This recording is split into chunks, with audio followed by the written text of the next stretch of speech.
बाबा देवादिदेव महादेव के पवित्र धाम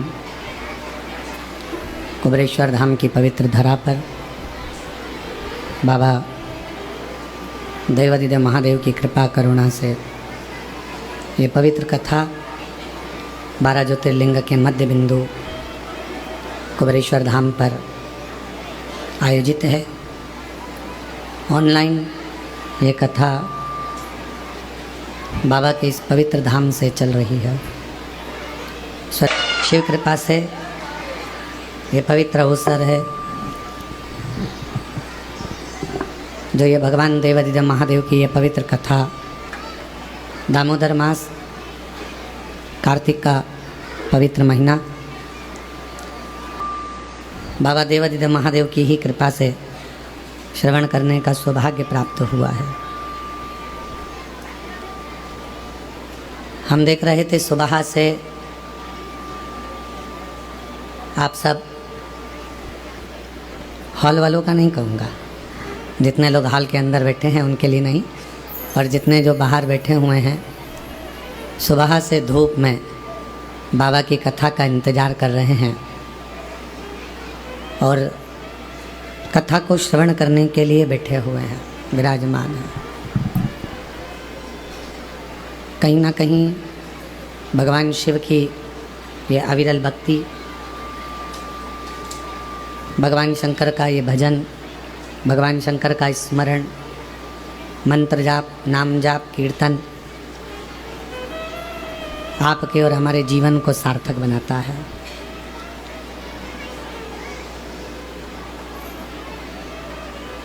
केवल मानव का देह प्राप्त कर लेना ही मूल नहीं है। मानव के देह को प्राप्त करने के बाद कुछ क्षण का यदि सत्संग हो जाए, कुछ क्षण का भजन हो जाए, कीर्तन हो जाए, मंत्र जाप हो जाए, नाम कीर्तन हो जाए, तो समझें कि हमारा मानव देह श्रेष्ठ है। मैं दामोदर प्रसाद जी साहू जी को बहुत बहुत धन्यवाद देता हूँ कि आपका धनोरा गांव आज धन्य हो गया। धनोरा गांव के निवासी आज कृतार्थ हो गए। भले ये कथा किन्हीं कारणवश छत्तीसगढ़ धनोरा में नहीं हुई, पर शिव कृपा से वो कथा यहाँ धनोरा ग्रामवासियों के लिए आयोजित की गई।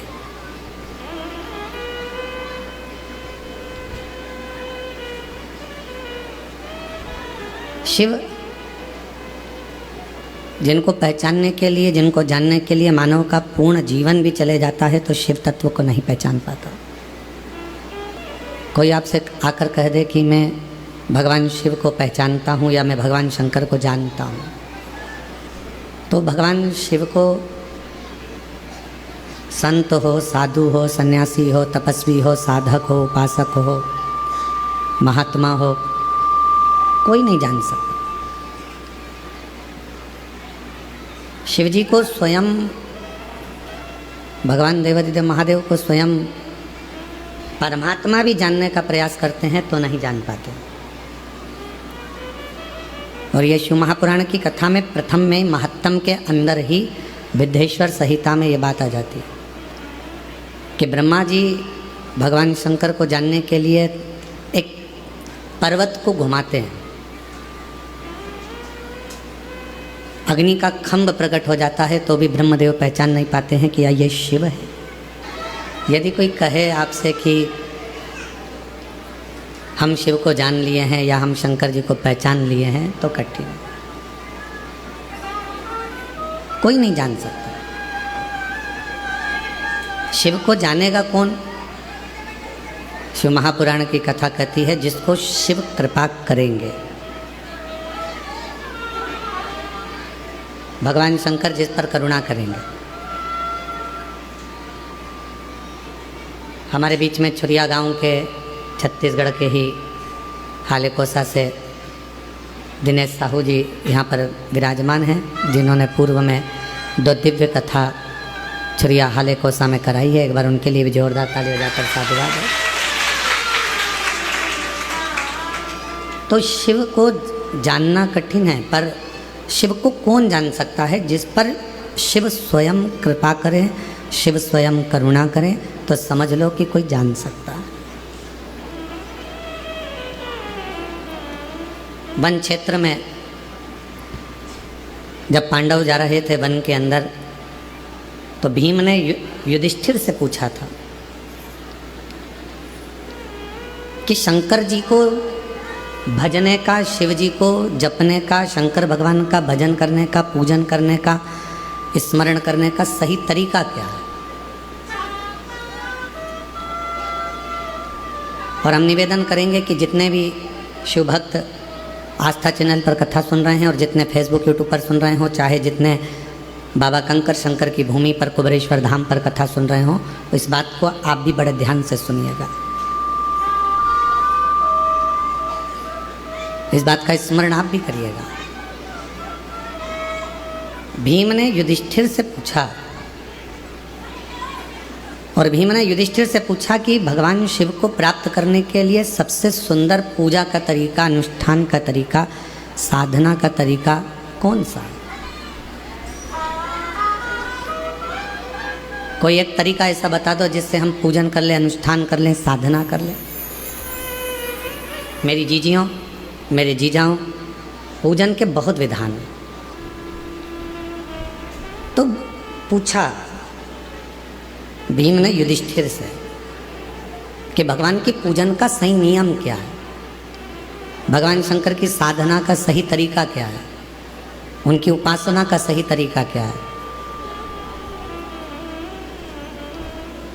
हम आपको बोलें कि शिव जी को एक लोटा जल चढ़ाओ, फिर ऐसा दूध चढ़ाना, फिर दूध के बाद जल चढ़ाना, जल के बाद फिर दही चढ़ाना, दही के बाद जल चढ़ाना, फिर आप मधु चढ़ाना, मधु के बाद फिर जल चढ़ाना, फिर आप शहद के बाद में घृत चढ़ाना, घृत के बाद फिर आप जल चढ़ाना, फिर आप शक्कर चढ़ाना, फिर उसके बाद जल चढ़ाना। सब नियम। कोई ब्राह्मण देवता आएंगे, वो आपको एक नियम बनाएंगे कि इस तरह से पूजन करो। फिर कोई संत मिल जाएगा तो वो कहेगा कि इस तरह से पूजन करो।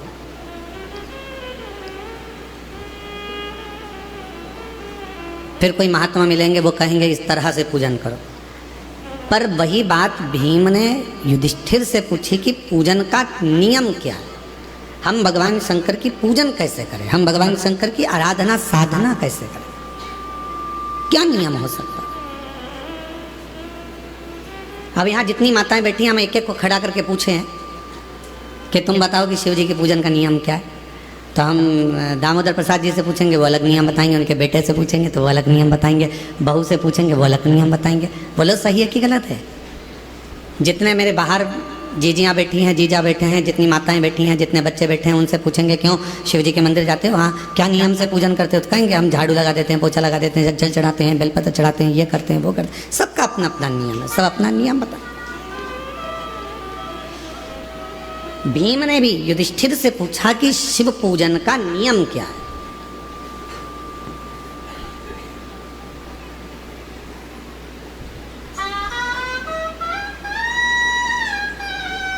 जो युधिष्ठिर ने कहा महाभारत के वन पर्व में, वह आपके याद रहना चाहिए कि युधिष्ठिर से पूछा कि शिव पूजन का, शिव साधना का, शिव भजन का नियम क्या है। तो युधिष्ठिर ने कहा, भीम, मन साफ हो, दृष्टि साफ हो, हृदय साफ हो, और तुम किसी भी तरह से शिव को एक लोटा जल चढ़ाओगे तो शिव स्वीकार कर लेगा। उसमें बड़ा नियम कर कर हम भगवान को नहीं पा सकते। बहुत बड़ी साधना कर कर कलयुग में, इस घोर कलयुग में कौन नियम धारण करेगा, कौन कितने लंबे व्रत करेगा, कौन कितना साधना करेगा, बड़ा कठिन हो जाता। कौन नियम धारण कर सकता है, कौन साधना कर सकता है? इस घोर कलयुग में तो कोई बड़ा से बड़ा बाबा जोगी भी आकर कह दे ना कि हम इतनी साधना करते हैं, तो शिव पुराण कहती है बड़ा मुश्किल है जी। तुलसी बाबा ने तो एक ही लाइन में सबको, पूरा को तुलसीदास बाबा ने एक ही लाइन में सबको समेट दिया, कलयुग केवल नाम आधारा, सुमर सुमर नर उतर ही पार। तो तुलसीदास बाबा को मालूम था कलयुग में बहुत सारे साधन बताएंगे, कोई इधर से आएगा ये बताएगा, कोई उधर से आएगा वो बताएगा, कोई कहेगा इसको भजो, कोई कहेगा उसको भजो, कोई कहेगा ऐसा करो, कोई कहेगा वैसा करो। तो तुलसीदास जी ने लिख दिया कि कलयुग केवल नाम धारा और सुमर सुमर नर उतर ही पार। तुलसी बाबा ने कह दिया कि नाम की आधारशिला रखो, तुम राम भजो, कृष्ण भजो, शिव भजो, जगदम्बा भजो, दत्त भजो, तुम्हारी मर्जी पड़े वो भजो, पर भजो तुम्हारा भगवान का मंत्र जाप, नाम जाप भजो, जपो।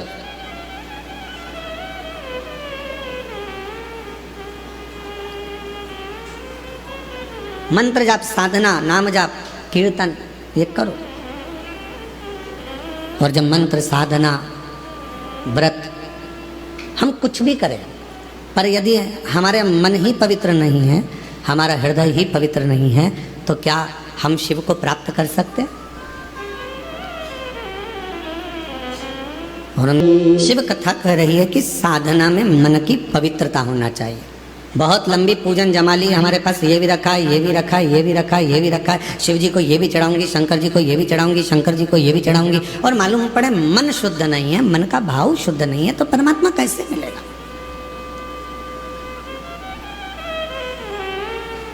एक लाइन वो आप गुनगुनाते हो, हमने आंगन नहीं बुआरा कैसे आएंगे हरि, अब तक गंदा पड़ा है द्वारा कैसे आएंगे हरि, कैसे आएंगे? उनको बुलाने के लिए हमारे मन के मेल को बाहर करना है। कहाँ पर आए हो आप लोग कथा श्रवण करने के लिए? बाबा कुबेरेश्वर के धाम, मेरी जीजियों का मायका और मेरे जीजाओं का ससुराल।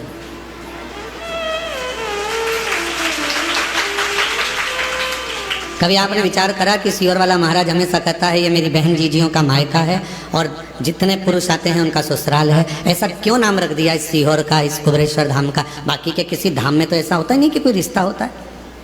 किसी धाम में किसी का कोई रिश्ता बता दे कि हमारे काका जी मारे थे, मामा जी मारे थे, नाना जी मारे थे। केवल पूरी दुनिया में एक धाम है कुबेरेश्वर धाम, जहाँ रिश्ता निभता है। जितनी मेरी बेटियाँ आती हैं, बहन आती हैं, माताएं आती हैं, उनका ये मायका है। और जितने पुरुष आते हैं, बच्चे आते हैं तो उनके नाना का घर है, और बड़े आते हैं तो उनका ससुराल है। तो ये एक परिवार। क्यों इस भूमि पर ऐसा क्यों है कि यहाँ संबंध है, रिश्ते हैं, नाते हैं। हमने आपका संबंध यहाँ कुबेरेश्वर धाम से इसलिए जोड़ दिया क्योंकि जब भी बहन बेटी अपने मायके में जाती है तो मायके से जब भी आती है तो कुछ ना कुछ लेकर जरूर आती है। बोलो सही है कि गलत है?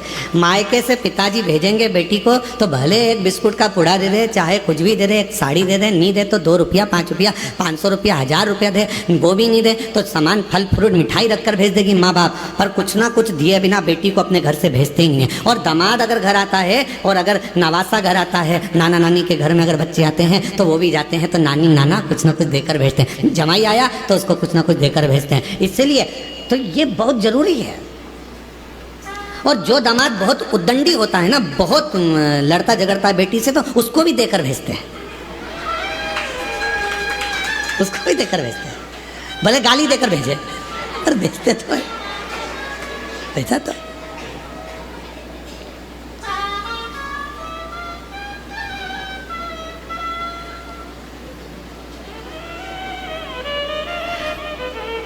हमारे परिवार में जब शादी होती थी तो हमारी परिवार में जब बेटियों की, बहनों की शादी होती थी तो वो हमारे माता जी हमसे कई बार कह देती, सुनो आज रात को जागना है तुमको। हमने पूछा क्यों मम्मा? तो कहा कि शाम को वो तुम्हारे छोरी है ना अपने परिवार की, उसका ब्याह है ना, तो वहाँ कन्यादान करना पड़ेगा, तो पाँव पूजना पड़ेगा।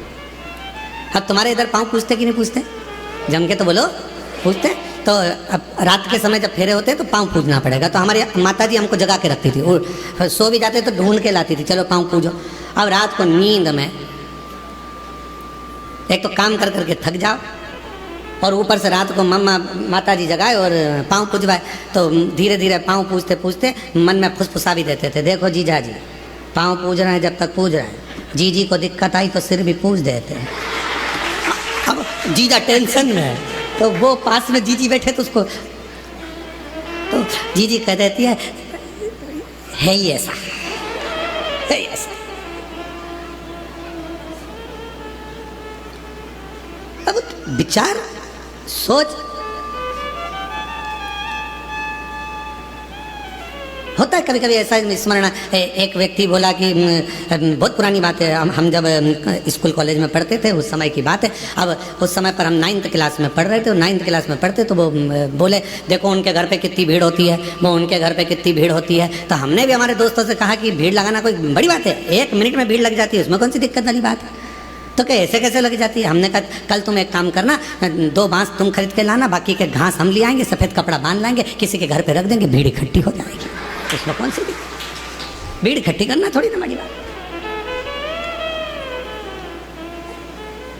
भीम ने पूछा युधिष्ठिर से कि शिव पूजन का विधान क्या है, भगवान को पूजने का विधान क्या। शिव महापुराण की कथा कहती है, महाभारत का वन पर्व कहता है, वन पर्व में लिखा है महाभारत के कि युधिष्ठिर कहते हैं भीम से कि जिस दिन तुम निर्मल हृदय से स्वच्छ मन से शंकर जी को यदि 1 लोटा जल चढ़ा दोगे या नहीं भी चढ़ाकर कहीं पर भी बैठकर पंचाक्षर मंत्र नमः शिवाय या षडाक्षर मंत्र ओम नमः शिवाय या श्री शिवाय नमस्तुभ्यम का जप कर लोगे, शिव तुम्हारे जप को स्वीकार कर लेगा और वर देकर चला जाएगा, तुम्हें वर प्राप्त होगा। अब तुमसे कोई कहे कि तुमने मंदिर में जाकर पूजन को ऊपर नीचे कर दिया, तुमने मंदिर में जाकर पहले दूध चढ़ा दिया, फिर जल चढ़ा दिया, उसके बाद में तुमने फिर कुछ चढ़ा दिया, पहले जल चढ़ाकर फिर तुमने बेलपत्र चढ़ा दी, इतने में किसी ने देख लिया, देखते से वो बोली तुमने तो गलत काम किया, पहले तो जल चढ़ना था फिर बेलपत्र चढ़ना थी, और तुमने बेलपत्र चढ़ा दी उसके बाद जल चढ़ा दिया, तुमने तो ऐसा कर दिया, तुमने तो चावल का दाना ऐसा चढ़ा दिया, तुमने तो वैसा कर दिया। उसको समझा कर कह देना, हजारों तरह के मनुष्य संसार में रहते हैं तो हजारों तरह की पूजा भी संसार में होती है। 33 कोटि देवताओं ने भगवान शंकर की आराधना 33 कोटि देवताओं ने 33 कोटि तरह से करी है।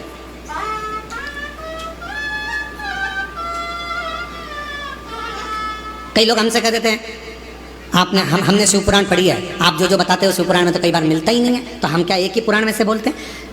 भगवान की कथा, भगवान का नाम, भगवान का सुंदर स्वरूप चरित्र कितनी पुराणों में, कितने वेदों में, कितने शास्त्रों में और कितने कितने ग्रंथों में लिखा हुआ है महाराज। ऐसे ऐसे ग्रंथ, ऐसे ऐसे शास्त्र विद्वान लिख लिख कर चले गए। उन विद्वानों की पूंजी को हम ग्रहण करते हैं और उसको पढ़ने के बाद फिर शिव पुराण के माध्यम से जनमानस को लाकर दे देते हैं, जिससे जनमानस का कल्याण हो और शिव तत्व को लोग पहचाने। अब कोई कह दे कि हमने तो पढ़ा है, तो उनसे निवेदन कहेंगे 33 कोटि देवताओं ने 33 कोटि तरह से भगवान शिव की आराधना करी। सबका तरीका अलग था, सबका पूजन का विधान अलग था, सबका भजन करने का विधान अलग था। उसी तरह शंकर जी के पूजन के अनेकों अनेक विधान हैं, शिव जी को रिझाने के अनेक अनेक विधान हैं, बहुत विधान। सबका तरीका अपना है, पूजन का नियम सबका अपना है। कभी भी यह मत सोचना कि मैंने इस तरह से पूजन करी भगवान स्वीकार करेगा कि नहीं करेगा। कभी यह मत सोचना कि मैंने भगवान को ऐसे पूजा है भगवान स्वीकार करेगा कि नहीं करेगा।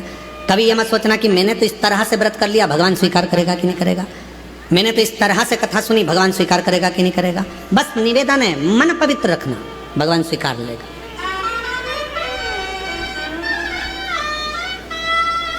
जब मन की पवित्रता होगी तो शिव उसको स्वीकारेगा, शंकर स्वीकारेंगे। और किसके पीछे शिव आते हैं, भगवान किसके पीछे आते हैं?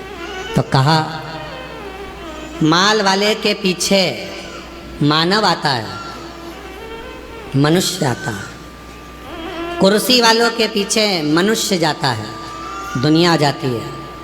माल वाले, तुम्हारे गांव में अगर कोई पैसे वाला होगा तो उसके पीछे लोग बहुत आएंगे, अरे साहब सेठ जी सेठ जी सेठ जी सेठ जी सेठ जी। काहे का सेठ? सेठों में सेठ सांवरिया सेठ, बाकी के जितने सब डुप्ली सेठ। एक ही सेठ भारी है, वो सांवरिया सेठ है। और जितने अपने आप को सेठ लिखते हैं पक्के डुप्लीकेट हैं। काय के सेठ? जो सांवरिया सेठ ने करा वो आज का सेठ करता है? बोलो जम के। सांवरिया सेठ ने नानी बाई का 56 करोड़ का मायरा भरा था और एक बार के नहीं बोला कि मैंने 56 करोड़ का मायरा भरा। आज का जमाने में जितने सेठ है वो अपनी बहन के घर का भर ले, वही बहुत बड़ी बात है। वो अपनी बहन के घर का मायरा भर लें, बहुत बड़ी बात है। और कहने को सेठ जी सेठ जी सेठ जी सेठ जी, कोई सेठ नहीं, सारे डुप्लीकेट।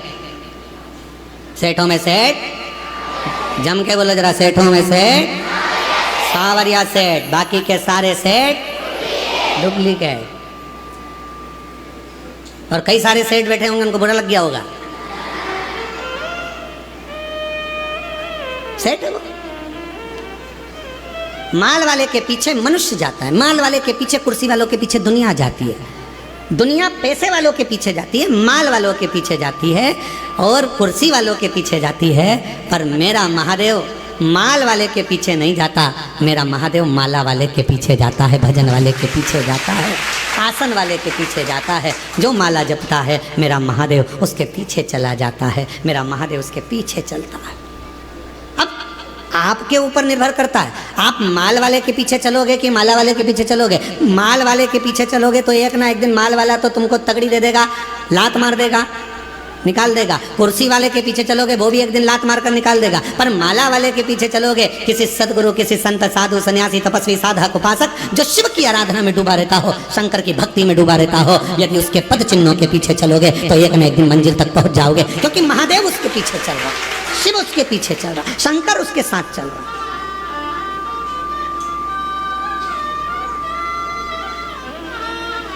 उस महादेव की भक्ति में एक महिला ने पत्र लिखा, देखो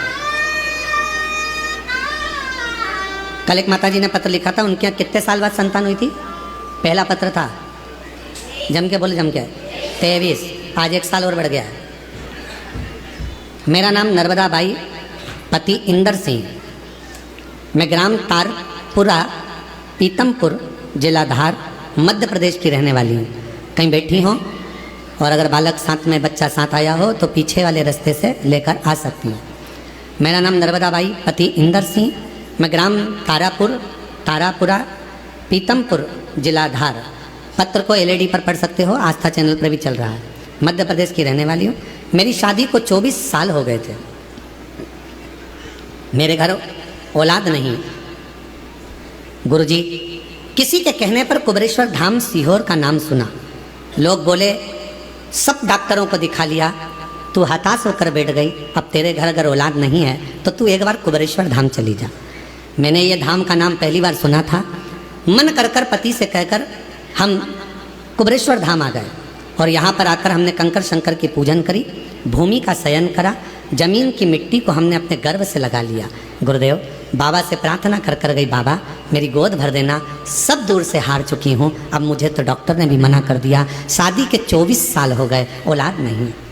गुरुदेव, यहाँ से दर्शन करके गई, मन्नत मान कर गई और यहाँ से जाकर मैंने सोमवार पशुपतिनाथ का व्रत करना प्रारंभ कर दिया।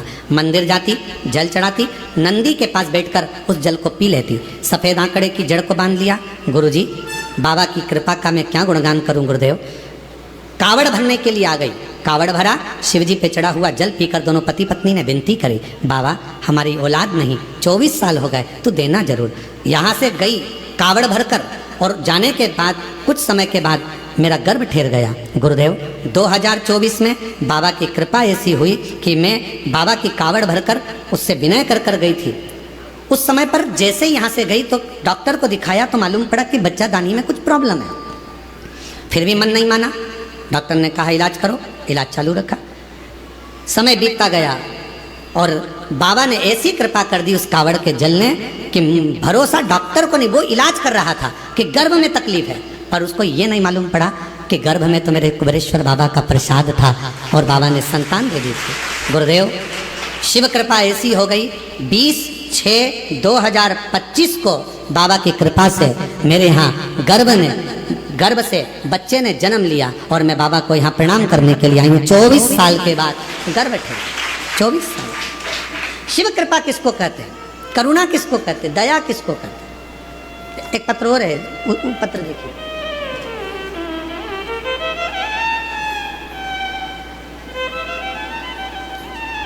मेरा नाम मीना लोधी, उम्र 35 वर्ष, मेरे पति भरत लोधी, कहीं बैठे हों, निवासी बंडा, जिला सागर, मध्य प्रदेश से हैं। अगर कहीं बैठे हों तो बच्चे को लेकर पीछे वाले रास्ते से आ सकते हैं। मीना लोधी, पति भरत लोधी, निवासी बंडा, जिला सागर। हमारी शादी 2006 में हुई थी, 18 वर्ष शादी के हो गए थे। गुरुदेव, संतान का सुख नहीं था, डॉक्टरों को दिखाया तो डॉक्टरों ने मना कर दिया कि तुम्हें औलाद नहीं होगी। हम ऐसा, अब जरा पत्र को देखिएगा, तंत्र मंत्र विद्या, दुनिया के सारे उपाय और दुनिया की सारी पूजा, दुनिया का सारा डॉक्टर दिखा लिया पर औलाद का सुख नहीं आया। तब आखिरी में लोग ताने देने लगे, तानों से इतना परेशान हो गई कि गुरुजी मैंने पूरा विचार बना लिया कि अब मैं स्वयं मर जाऊंगी, प्राण त्याग दूंगी। जिस दिन मैंने प्राण त्यागने का विचार किया, सबसे पहले मैंने एक काम किया कि मरना है, पहले एक बार भगवान के सामने जाकर नमन कर लूं। और शिव जी के मंदिर में पहुंची पहली बार जिंदगी में। मैं कभी शंकर के मंदिर नहीं गई थी, पर प्राण त्यागने से पहले मैं शिव जी के मंदिर पहुंच गई और मंदिर में जाकर मैंने प्रणाम किया, झोली पसार कर बाबा से कहा तू औलाद नहीं दे रहा तो मैं मर रही हूँ। ऐसा कही रही थी। एक माता जी पीछे से आती हैं मंदिर में और वो मंदिर में आकर कहती हैं कि इतना फूट फूट कर तू क्यों रो रही है। महिला बड़ी उम्र की थी, शिव भक्त थी। उन्होंने मुझे कहा एक काम कर, तू कुबेरेश्वर धाम चली जा, वहाँ शिव महापुराण की कथा मिल जाए सुन ले, ना जा सके तो टीवी पर सुन ले। मैंने उससे कहा कि मेरे घर ना तो मोबाइल है ना टीवी है, मैं कैसे सुनूं। दूसरे के घर उसके कहने पर कथा सुनने गई, मरने का प्लान चेंज, मरने का प्लान चेंज।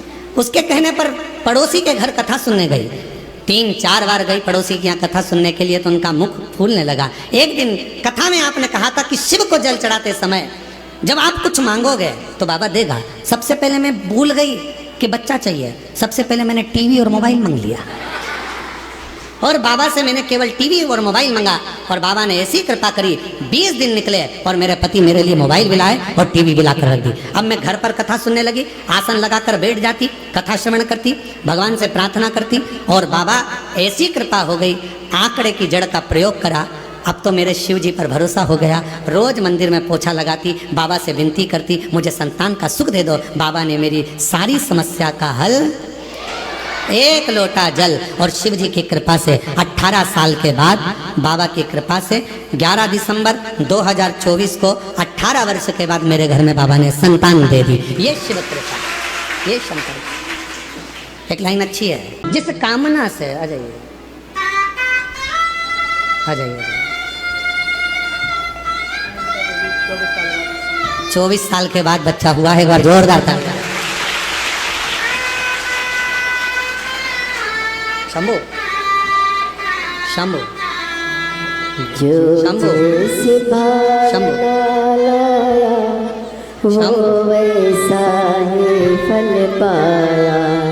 जोरदार ताली बजाओ। 24 साल के बाद हुआ।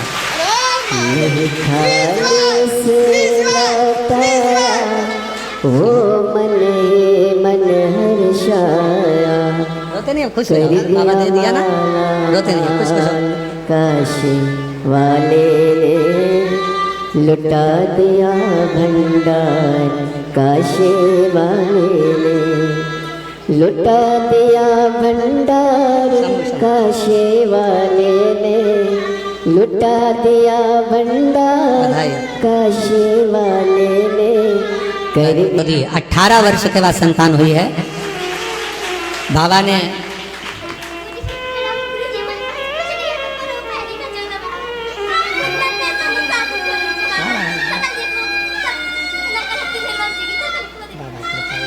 कह रही हैं कि संतान नहीं थी तो लोग मुंह नहीं देखते थे, बांझ कहकर पुकारते थे, निर्वंश के कारण बस। इतनी परास्त हो गई थी कि मरने का सोच लिया था। पहली बार शिव के मंदिर गई, माथा टेक रो रही थी तो एक महिला ने आकर कहा कि कुबेरेश्वर धाम चली जा, कथा सुन। रोते नहीं है बाबा। शंभो शंभो शंभो।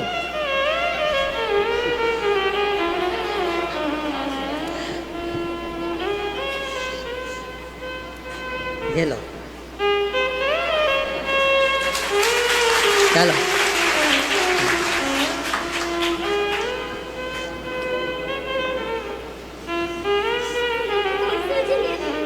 रोते नहीं, अब तो खुश हो जा, बाबा दे दिया, खूब आनंद में आयो। माल वाले के पीछे मत चलना, वो कभी भी लात मार देगा। माला वाला अगर कोई मिल जाए, शिव का उपासक कोई मिल जाए, शंकर की भक्ति करने वाला यदि कोई मिल जाए तो एक बार उसके पीछे चलने का प्रयास करना, तो जिंदगी का सारा सुख तुम्हारे कदमों में होगा, वो सब दे देगा। जो माल वाला नहीं दे सकता वो माला वाला दे सकता है। माला वाले के पीछे तो महादेव भी चलते हैं, जपेगा, भजेगा, स्मरण करेगा, पूजेगा।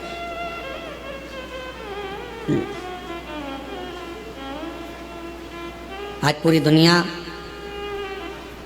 पूरा विश्व बाबा देवादिदेव महादेव की भक्ति में लगा हुआ है। बच्चा बच्चा एक लोटा जल चढ़ाने के लिए मंदिर जाने लगा है। नवयुवक बेटा बेटियों के मन में एक उत्कंठा, एक उत्सुकता उत्पन्न होती है कि शिव को मैं जानूं। बुजुर्ग माता पिता के मन में भाव आता है कि टीवी चालू कर दो, मुझे शिव पुराण सुनना है। शिव पुराण। कल एक पत्र था एक बहन का, अब वहाँ पत्र को ढूंढना पड़ेगा बहुत सारे पत्रों में, तो कहीं अगर यहाँ बैठी हो तो वो बिना कथा के रह नहीं सकती, बिना कथा के।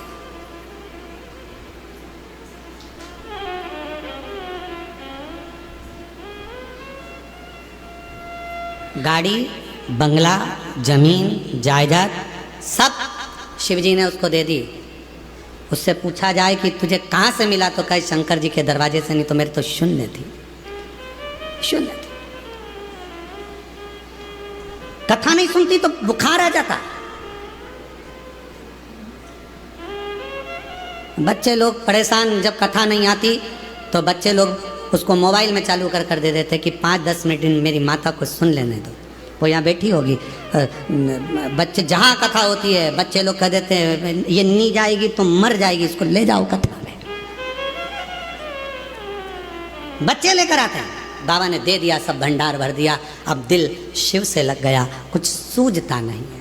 वो फिर वही वाली बात आ गई कि मैं हूँ प्रेम रोगी, मेरी दवा तो करा, जाओ जाओ जाओ काशी वाले को बुला, मैं हूँ शिव रोगी।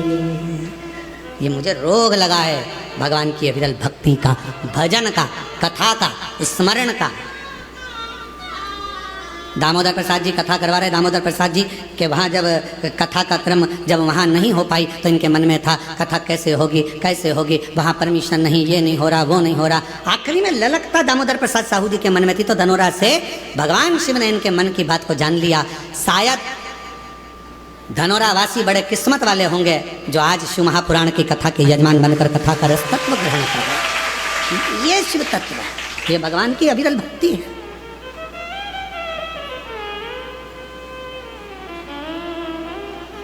भीम युधिष्ठिर कह रहे हैं, भीम शिव को पाने के लिए सबके अपने अपने तरीके हैं, तुम कौन सा तरीका अपनाओ, कौन सा तरीका।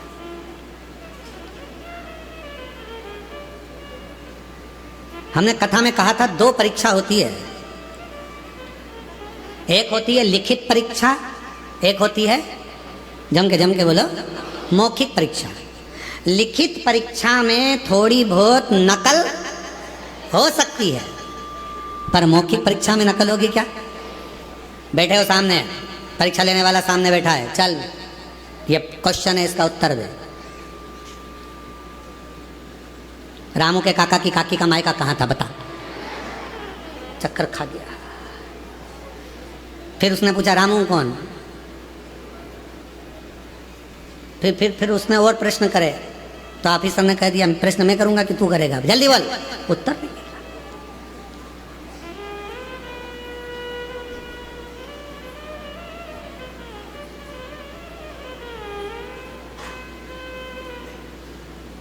स्मरण क्या करें महाराज? लिखित परीक्षा में नकल हो सकती है पर मौखिक परीक्षा में नकल नहीं होती है।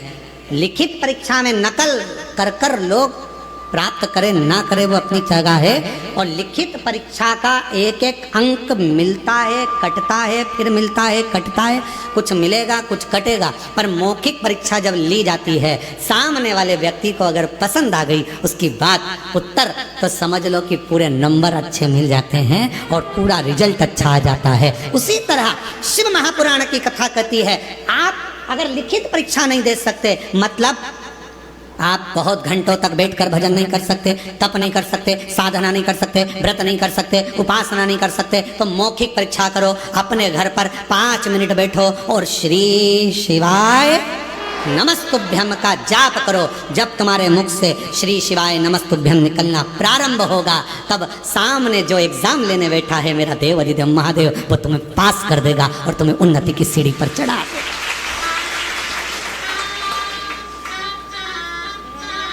श्री शिवाय नमस्तु। श्री ये मौखिक परीक्षा है। आप आए हो कुबेरेश्वर बाबा की धरा पर, शिव जी का कंकर शंकर पूजन करा, 5 कंकर उठाकर पूजन करा, कंकर शिला पर जल चढ़ाया, प्रार्थना करी, विनय करा, निवेदन करा, आपने दंडवत प्रणाम करा, वहां की रज को लेकर अपने पेट पर, अपने शरीर पर, अपने उदर पर, जहां तुमको लगाना था कंकर शंकर की मिट्टी को, तो मैंने अपने शरीर पर लगाया, विनय करी, बाबा तेरे ऊपर आश्रित होकर आई हूं, मैंने सुना है इस दरबार से कोई खाली नहीं गया, तो मेरी झोली खाली नहीं रहना चाहिए बाबा, तो झोली जरूर भर देना। ये विश्वास के साथ, एक पूर्ण श्रद्धा के साथ, पूर्ण आस्था के साथ, जब शंकर के कंकर शंकर भूमि पर आप दंडवत प्रणाम कर कर वो एकांत में बैठकर 108 बार श्री शिवाय नमस्तुभ्यम बोलते हो, उस समय पर तुम्हारी मौखिक परीक्षा होती है, तब मेरा देवाधिदेव महादेव तुम्हारी झोली भरकर भेज देता है, झोली भरकर भेज देता। 33 करोड़ तरीके हैं शिव को रिझाने के, सबका अपना अपना तरीका है। कोई कहेगा ओम नमः शिवाय बोलो, कोई कहेगा नमः शिवाय बोलो, कोई कहेगा ये बोलो, कोई कहेगा वो बोलो, कोई कहेगा श्री शिवाय नमस्तुभ्यं, कोई कहेगा राम बोलो, कोई कहेगा ओम नमः भगवते वासुदेवाय बोलो, कोई कहेगा कृष्ण बोलो, कोई कहेगा दत्त बोलो, कोई कहेगा, सबका अपना। 33 कोटि देवता हैं तो 33 कोटि तरीके शंकर को रिझाने के हैं, 33 कोटि तरीके से शिव का पूजन होता है। हजारों, मध्य प्रदेश में पूजन का तरीका अलग होगा तो छत्तीसगढ़ में पूजन का तरीका अलग होगा, गुजरात में पूजन का तरीका, सबका तरीका अलग है। भगवान परंतु एक ही भाषा जानता है, वो प्रेम की भाषा, तरीका कोई सा भी।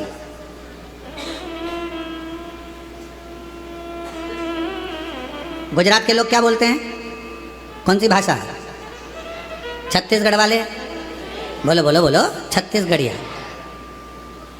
पंजाब के, हरियाणा के हरियाणा, महाराष्ट्र के मराठी, बंगाल के बंगाली, सब तेलंगाना के तेलंगी, जो भी भाषा आपकी बोलने वाली है, आंध्रा की अपनी, यहाँ की अपनी, वहाँ की। अब हमें एक बात तुम बताओ रे, जितने बैठे हो सब बताओ, और जितने आस्था चैनल पर सुन रहे हो वो भी बताओ, भगवान को कौन कौन सी भाषा आती होगी, जरा विचार करो। बोलो बोलो बोलो, जम के बोलो जरा, भगवान को कौन कौन सी भाषा आती होगी? पृथ्वी पर यह भाषा क्या भगवान ने बनाई कि तुम मराठी बोलना, तुम गुजराती बोलना, तुम ये बोलना, तुम ये बोलना, तुम वो बोलना? भगवान केवल एक भाषा जानता है। चींटी भी रोती है तो वो आंसू पोंछने आता है, हाथी भी पुकारता है तो गरुड़ छोड़ कर आता है, और जब एक मछली को भी दर्द होता है तो वो तड़प कर दौड़ पड़ता है। जीव जंतु पशु पक्षी जानवर मनुष्य सबकी एक भाषा भगवान ने जानी है, वो है उसकी प्रेम की भाषा। जब वो भगवान को हृदय से पुकारता है वो आता। अब तुम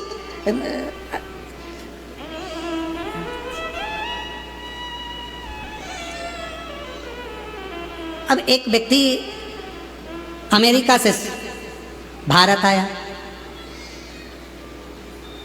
घूमते घूमते वो भारत की गलियों में घूम रहा था और सामने से कुत्ता आ गया और कुत्ता उसके पास आ रहा था।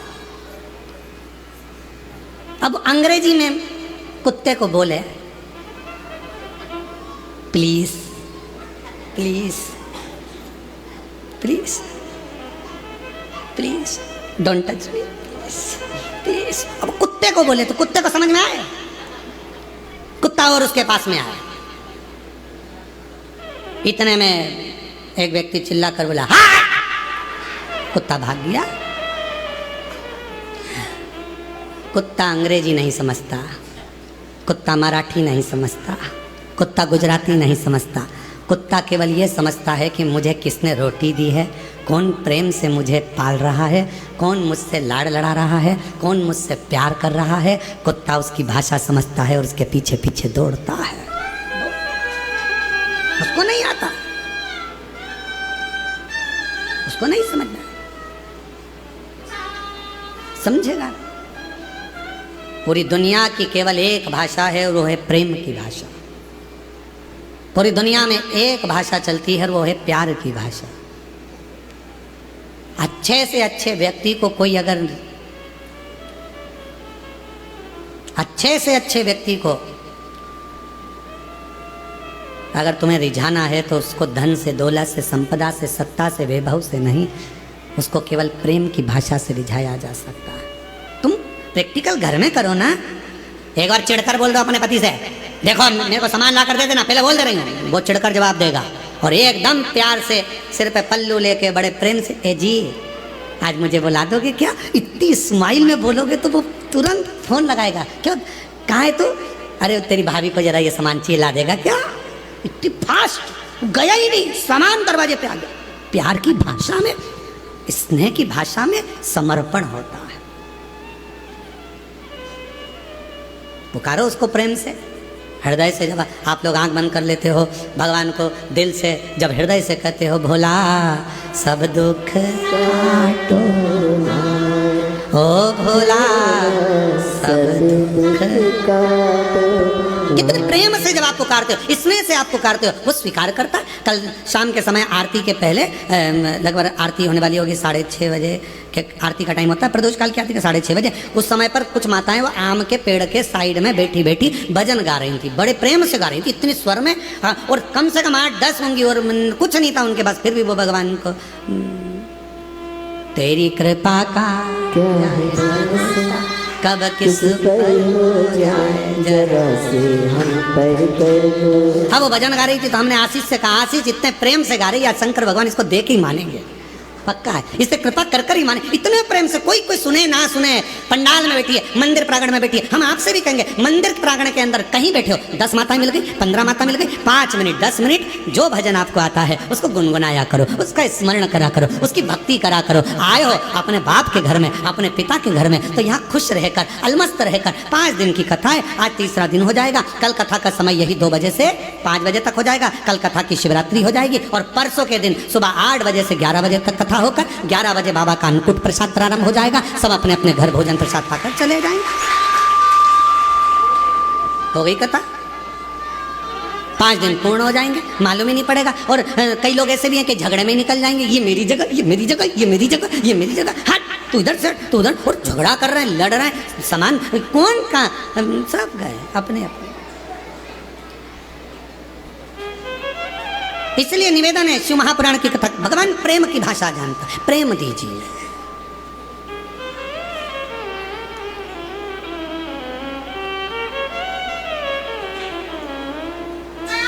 और जब शिव प्रेम की भाषा से रीझते हैं, प्रेम की भाषा से, भगवान शंकर को केवल प्रेम की। आप कैसे जल चढ़ा रहे हो, आप कैसे रिझा? एक पत्र है, अच्छा है, देखिए।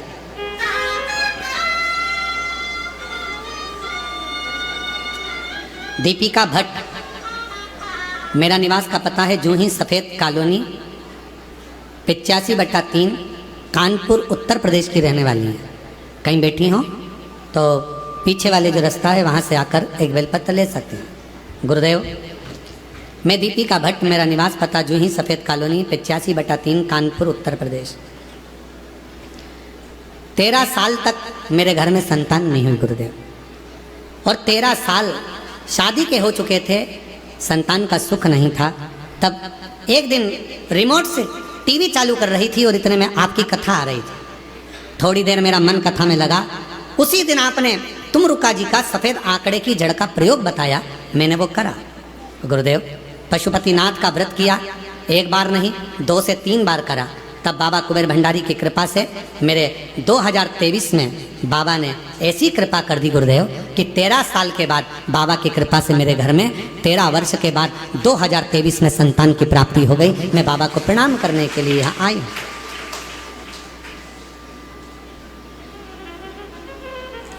शुद्ध भाव, प्रेम, वात्सल्यता और प्रेम की भाषा शिव को रीझती है। स्वयं युधिष्ठिर ने भीम से यह कहा कि तुम भगवान शिव को अगर रिझाना चाहते हो तब करोगे, रीझेगा नहीं रीझेगा मालूम नहीं, साधना करोगे रीझेगा नहीं रीझेगा पता नहीं, पर मन की निर्मलता होगी और हाथ में यदि 1 लोटा जल होगा, तुम उसके लिए लेकर जा रहे होगे तो वो भी 1 लोटा जल तुम्हारा कल जरूर बदल देगा, ये निश्चित है। जाओ शिव को 1 लोटा जल समर्पित करो, इससे सुंदर कोई तरीका ही नहीं है। इससे सुंदर तरीका क्या हो सकता है? और आप सबसे निवेदन करें, फिर निवेदन कर रहे हैं, माल वाले के पीछे नहीं, माला वाले के पीछे चलो, भजन के पीछे, स्मरण के पीछे, भक्ति के पीछे। और जब प्रेम बढ़ जाता है, स्नेह बढ़ जाता है, तब परमात्मा मिल जाता है। संत केवल कपड़े बदलने से संत नहीं हो जाता, बहुत सारा तिलक लगा लिया तो संत नहीं हो जाता, लंबे लंबे बाल बढ़ा लिए तो संत नहीं हो जाता, पूरे चेहरे पर चंदन पोत लिया उससे कोई संत नहीं हो जाता, बहुत सारी माला पहन ली उससे कोई संत नहीं हो जाता, अपने कपड़े को चेंज कर लिया उससे संत नहीं हो जाता। कपड़ा बदलने से कभी भगवान नहीं मिलता, कलेजा बदलने से महादेव मिल जाता है, कपड़े से नहीं मिला है। कपड़ा बदलने से मेरा महादेव कभी नहीं मिला। कैसा भी कपड़ा पहन लो। कई लोग पूछते भी हैं, क्यों गुरुजी शंकर जी के पूजन में सफेद कपड़े पहनना चाहिए कि पीला पहनना चाहिए कि नीला पहनना चाहिए, लाल पहनना चाहिए, हरा पहनना चाहिए। हम उनसे कहते हैं तुम्हारी मर्जी हो, जैसा पहनो, जो होगा तुम्हारे घर में वो पहनो। हम काय को बोले कि ये कपड़ा खरीद के ला और फिर पहनो, मालूम पड़े तुम्हारे पति और हमको ढूंढते फिर रहे हो।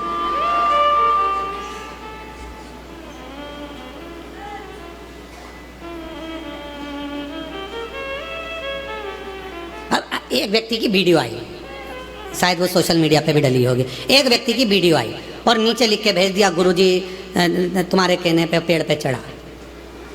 अब वो व्यक्ति बेलपत्री के पेड़ पे चढ़ गया, उतर रहा था, मालूम पड़े चड्डा पहना था, और वो बेलपत्री के पेड़ पे चढ़ा और उतरते उतरते खूंटे में उसका चड्डा फंस गया। अब वो ओंधा नीचे लटका, चड्डा ऊपर लटका। अब उसके घर के लोगों ने देखो तुम्हारे कहने पर वो बेलपत्री के पेड़, सीहोर वाले महाराज ने एक बार भी अपनी कथा में नहीं किया कि तुम बेलपत्री के पेड़ पे चढ़ो। बोलो बोलो, बोला क्या? वो पीछे वालों बोलो बोलो, बोला कभी? सीहोर वाले महाराज ने एक ही बात कही कि बेलपत्री का पौधा लगाओ, और एक और बात कही कि बेलपत्री का पौधा लगाओ, पर इतना याद रखना बेलपत्री की कोई डंडी भी मत तोड़ना, बेलपत्र के वृक्ष में से बेलपत्र तोड़ कर लेकर आना, बेलपत्र के वृक्ष को चोट नहीं पहुंचना। अब तुम तो पूरे ही चढ़ गए ऊपर।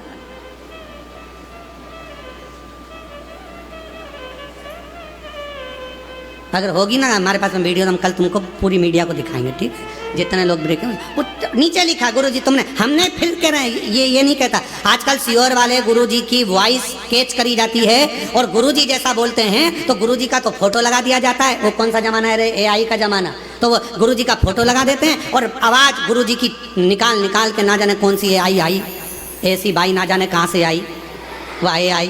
तो उसने गुरुजी की आवाज़ नोट कर ली और फोटो गुरुजी का, और बोल वो देते हैं आज गुरुजी ने ऐसा बताया, ये चढ़ाना वो चढ़ाना। हमारा निवेदन है तुम किसी के चक्कर में मत पड़ना। सीहोर वाले महाराज की ओरिजिनल वीडियो तुम्हारे पास हो तो स्वीकार करना, हमारी सोशल मीडिया पे डली हो उसमें से निकालना।